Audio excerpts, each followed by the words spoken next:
Hello friends, मैं शीतल आप सभी का स्वागत करती हूँ आपके अपने चैनल स्टोरी विद शीतल में। आज की कहानी गुनाह और गलती में भेद। राम एक सद्विचारों वाला युवा व्यक्ति है। वह एक आकर्षक व्यक्तित्व का मालिक है।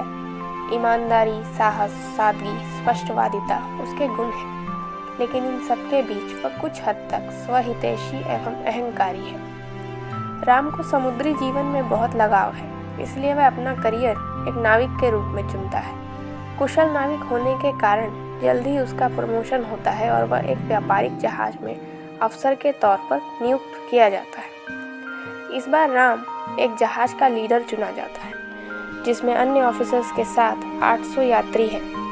अचानक ही समुद्र में तूफान आता है। सब इधर उधर भागने लगते हैं। सबको अपनी जान की चिंता होने लगती है और सभी अफसर बिना यात्रियों की परवाह किए जहाज छोड़कर भाग जाते हैं। इनमें राम भी शामिल होता है। वह एक लीडर होने के बावजूद इन विकट परिस्थितियों में अपने यात्रियों को मौत के मुंह में छोड़कर भाग जाता है। राम और सभी अफसर बचकर निकल जाते हैं, लेकिन अब राम को आत्मग्लानि सताने लगती है। उसे बार बार यात्रियों का ख्याल आता है और अपनी खुदगर्जी पर गुस्सा आता है। पर कुछ देर बाद उसे पता चलता है कि एक अन्य जहाज के लीडर और उसकी टीम ने सभी यात्रियों को बचा लिया। राम ने संकट के समय अपने कर्तव्य को त्याग दिया। उसे हर वक्त इस बात का अफसोस रहता। वह खुद को कोसता, पूछता उसने यह काम कैसे कर दिया।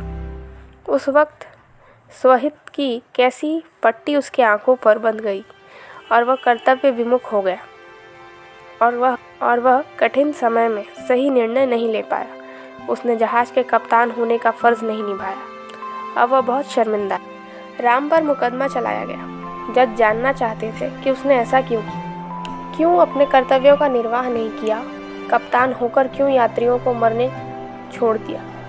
राम कुछ छिपाना नहीं चाहता था, लेकिन अपनी सफाई देने में भी असमर्थ था। इस तरह वह मुकदमा हार जाता है और उसका लाइसेंस भी रद्द कर दिया जाता है। इसी दौरान राम की मुलाकात विजय से होती है।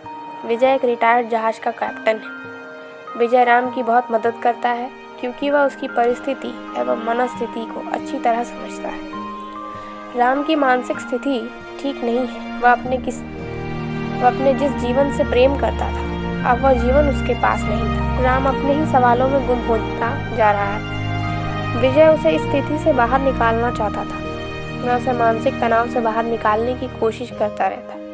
अचानक ही एक दिन राम को उसके बचपन का दोस्त आदर्श मिलता है। विजय राम के बारे में आदर्श को सब कुछ बताता है। अब वह दोनों मिलकर राम की मदद करते हैं। आदर्श राम को उसके शहर ले जाने का कहता है, जिस पर विजय भी अपनी हामी देता है। आदर्श राम को उसके शहर ले जाता है, उसे पुरानी बातें याद दिलाता है और उसे जीवन के प्रति अपनी उदासीनता को ख़त्म करने के लिए प्रेरित करता है। आदर्श उसी शहर में राम की नौकरी लगवाता है। उस शहर के लोग बहुत भले और मिलनसार हैं। राम धीरे धीरे अपने आप को उस शहर के अनुरूप ढाल लेता है और वह उस शहर का दार्शनिक मार्गदर्शक बन जाता है, यानी टूरिस्ट गाइड। राम के पड़ोस में एक मिस्टर जोसेफ की फैमिली रहती है। उनकी एक बेटी है सविना, जिससे राम को प्यार हो जाता है। लेकिन मिस्टर जोसेफ राम को पसंद नहीं करते और वह शादी के लिए राज़ी नहीं होते। मिस्टर जोसेफ चाहते हैं कि राम को रास्ते से हटा दिया जाए और इसी कारण मिस्टर जोसेफ जॉन के साथ मिलकर राम को मारने का षड्यंत्र रचते हैं और यह सब बातें सविना सुन लेती है और इसके बारे में राम को बताती है। लेकिन राम इस सब को गंभीरता से नहीं लेता और कहता है कि कोई भी पिता अपनी बेटी के प्रेमी के साथ ऐसा व्यवहार नहीं कर सकता। किसी की जान लेना इतना आसान काम नहीं है। सविना उसे बहुत समझाती है, पर वह एक नहीं सुनता। सविना बहुत बेचैन हो जाती है और यह सभी बातें जाकर राम के दोस्त आदर्श को बताती है। आदर्श राम की जान बचाने के लिए जॉन को रोकने का प्रयास करता है। इस दौरान राम, आदर्श और जॉन के बीच हाथापाई हो जाती है और इस हाथापाई में राम के हाथों आदर्श की हत्या हो जाती है और यह देखकर जॉन वहां से भाग जाता है। राम के हाथों बहुत बड़ा गुनाह हो जाता है। वह पागलों जैसा हो जाता है और खुद को संभाल नहीं पाता।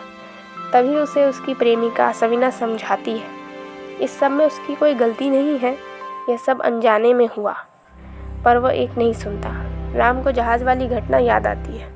उस वक्त वह परिस्थिति से भागा था और इस वक्त वो यह नहीं करना चाहता था। इसीलिए राम अपनी गलती का प्रायश्चित करने आदर्श के घर जाता है। वहाँ की स्थिति बहुत गंभीर है। पालन पोषण करने वाला कोई नहीं और उन्हें अब तक पता ही नहीं कि उनका बेटा मर गया है। राम मेहनत करके परिवार का पालन पोषण करता है और आदर्श की बहनों की शादी करता है, लेकिन राम के मन पर भार है और वह एक दिन आदर्श के पिता को सब कुछ सच बता देता है।